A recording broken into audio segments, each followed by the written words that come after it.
প্রবাসী এমন একটি শব্দ, যারা প্রবাসের মাটিতে আমরা আছি বা আছেন যারা, তাদের উদ্দেশ্য করে বলবো, নিজের নিয়তটাকে আপনি পরিশুদ্ধ করুন। ওয়াল্লাহি আল্লাহর কাছে অনেক বড় নেকি পাবেন, আপনি অনেক বড় আজর পাবেন। আল্লাহ রব্বুল আলামিন বলেছেন, আপনি যখন আপনার বাবা মা স্ত্রী পুত্র ছেলে মেয়েদেরকে আপনি ভরণ পোষণ দিচ্ছেন, তাদের জন্য আপনি এই দূর প্রবাসে পড়ে আছেন সমস্ত ত্যাগ দিয়ে, এখানে আপনি নিয়তটাকে একটু আপনার ইসলাহ করেন। দৈনন্দিন এই প্রবাসের মাটিতে আপনি 5 ওয়াক্ত ফরজ সালাত অবশ্যই আদায় করেন 17 রাকাত। তারপরে সুন্নত নফল মুস্তাহাব দিয়ে আপনি এই কাজের ফাঁকে ফাঁকে আপনি এগিয়ে যান দ্রুত পিছিয়ে দিকে, ওয়াসারিউ ইলা মাগফিরাতিম মির রাব্বিকুম ওয়া জান্নাত, ওই রবের জান্নাতের দিকে, রবের ক্ষমার দিকে, আল্লাহর মার্জনার দিকে।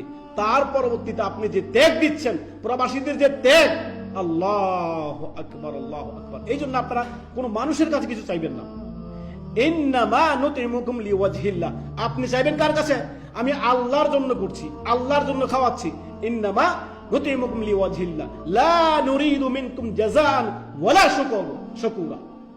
আপনি প্রবাসী ভাইদেরকে আমরা বলবো, যারা এই দূর প্রবাসে পড়ে আছেন, এত মেহনত পরিশ্রম সারা দিন করে খেটে আপনি নিজের পরিবারকে আপনার অর্থ যোগান দিচ্ছেন, এবং কি স্ত্রী পুত্র বাবা মা ভাই বোন এই পুরো আহাল পরিবারকে আপনি ভালো রাখার জন্য, তারা ভালো থাকার জন্য এই দূর প্রবাসে এত কষ্ট করে থাকতেছেন। আপনাদের নিয়তটাকে পরিশুদ্ধ করুন, আপনার ইমানকে ইসলাহ, ইমানকে সুন্দর করুন, আমলকে সুন্দর করুন, দৈনন্দিন 5 ওয়াক্ত ফরজ সালাতে হিফাজত করুন।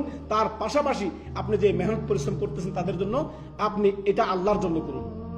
আপনি বলুন, যেমনটি আল্লাহ তাআলা বলেছেন, ইন্নামা নুতিমুকুম লিওয়াজহিল্লাহ লা নুরিদু মিনকুম জাযাআন ওয়ালা শুকুরা।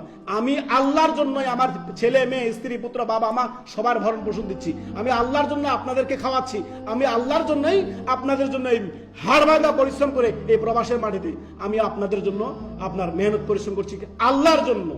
লা নুরিদু মিনকুম জাযাআন ওয়ালা শুকুরা। আপনাদের কাছে কোনো শুকরিয়া চাই না। শুকরিয়া চাইতে যাবেন, কারণ প্রতিদান চাইতে যাবেন, আপনি পদে পদে ঠকবেন। আপনি প্রতিদান চাইতে যাবেন বাবার কাছে, ভাইয়ের কাছে বা নিজের নিকট আত্মীয়ের কাছে, সেটা আপনি ভুল কনসেপ্টে আছেন। কারোর কাছে কোনো প্রতিদান চাইেন না। প্রতিদান চাইতে যাবেন, পরবর্তীতে আপনি নিজে অবশ্যই কষ্ট পাবেন। কেননা মানুষকে খুশি করা সম্ভব না ভাই। যতই জীবনটা আপনার উজাড় করে দিয়ে দেন, মানুষকে খুশি করা কখনোই সম্ভব না। মানুষকে দিতে দিতে দিতে দিতে আপনি নিঃস্ব হয়ে যান, তারপর মানুষ আপনার শুকরিয়া আদায় করবে না।